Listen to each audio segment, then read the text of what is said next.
Have you ever noticed how a mirror fogs up after a hot shower, or how morning dew blankets the grass? These everyday occurrences are tiny snapshots of a fundamental process constantly at play in our atmosphere. They reveal how water moves from an invisible gas to a visible liquid. At its core, the process for water vapor saturation describes the exact moment when air holds the maximum amount of water vapor possible at a specific temperature and pressure. When this point is reached, the air is said to be saturated. Any additional water vapor, or a decrease in temperature, will lead to condensation, forming liquid water droplets or ice crystals. Understanding why this happens requires a look at molecular behavior. Water molecules are constantly evaporating from liquid surfaces, becoming vapor in the air. At the same time, water vapor molecules in the air are condensing back into liquid. Saturation occurs when the rate of evaporation precisely equals the rate of condensation. This balance is largely governed by temperature. Warmer air has more energy, allowing it to hold a greater number of high-energy water vapor molecules before condensation balances evaporation. Conversely, cooler air can hold less water vapor. The partial pressure exerted by water vapor at this equilibrium point is known as the saturation vapor pressure. When the air temperature cools to a point where it becomes saturated, that temperature is called the dew point.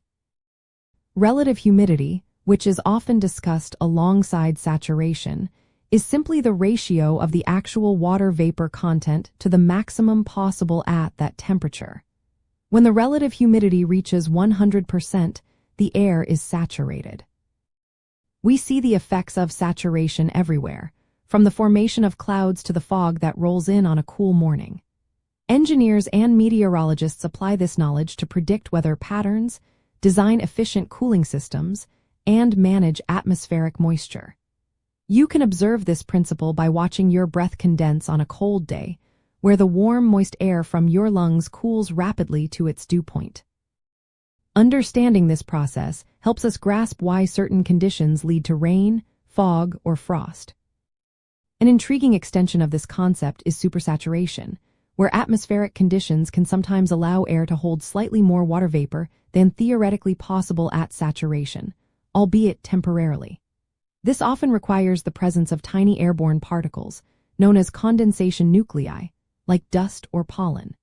These microscopic surfaces act as starting points, providing a physical foundation for water molecules to gather and begin the condensation process. Without these nuclei, even supersaturated air might struggle to form clouds.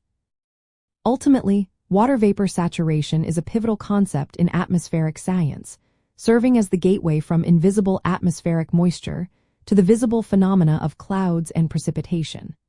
By grasping how temperature and water vapor interact to reach this critical balance, we unlock a deeper appreciation for the intricate dance of Earth's hydrological cycle. This knowledge is essential for predicting weather and understanding our planet's climate systems. If you love learning about water, like, subscribe, and keep exploring with us.